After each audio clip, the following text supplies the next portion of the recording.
Israel के प्रधानमंत्री Netanyahu America में हो और वहां पर जिस तरह से एक एक लम्हा बीत रहा है उनके लिए बहुत ज्यादा अहम है।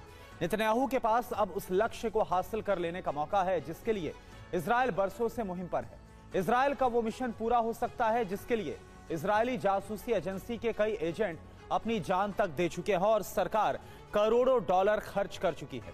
नेतन्याहू ट्रंप को ईरान को तबाह कर देने के लिए राजी कर सकते हैं।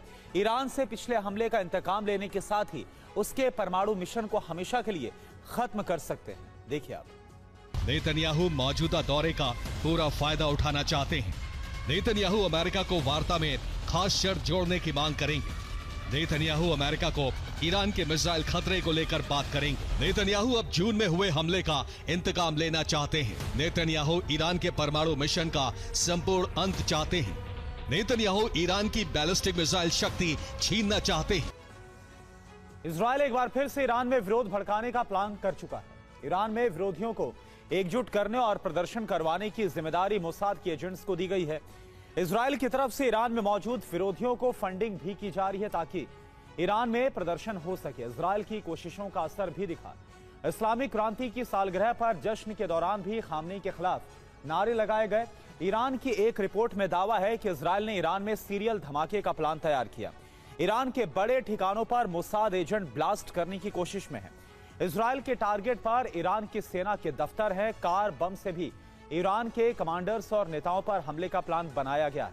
देखिए आप। ईरान की घेराबंदी लगातार जारी है। उत्तर से भी ईरान को घेरने का अभियान शुरू हो गया है। आर्मीनिया अजरबैजान में अमेरिका ने तैनाती शुरू कर दी है। अमेरिका के कई कार्गो विमान इन दोनों देशों में पहुंचे हैं। माना जा रहा है कि यहां अमेरिका सेना और हथियार उतार रहा है। इजराइल के टारगेट पर ईरान का इस्फहान है क्योंकि ये लोकेशन बहुत ही ज्यादा अहम है। यहाँ F-14 फाइटर जेट विमानों का बेस है और इसके अलावा यहीं पर IRGC एरोस्पेस फोर्स का भी बेस है।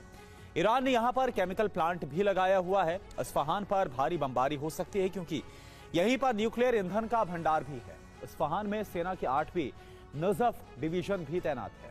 इस्फहान में ईरान की मिसाइल प्रोडक्शन की फैक्ट्री है और इन्हीं बड़े गोदाम, बेस और कारखानों की वजह से इसे IRGC का सबसे बड़ा ठिकाना माना जाता है। देखिए आप।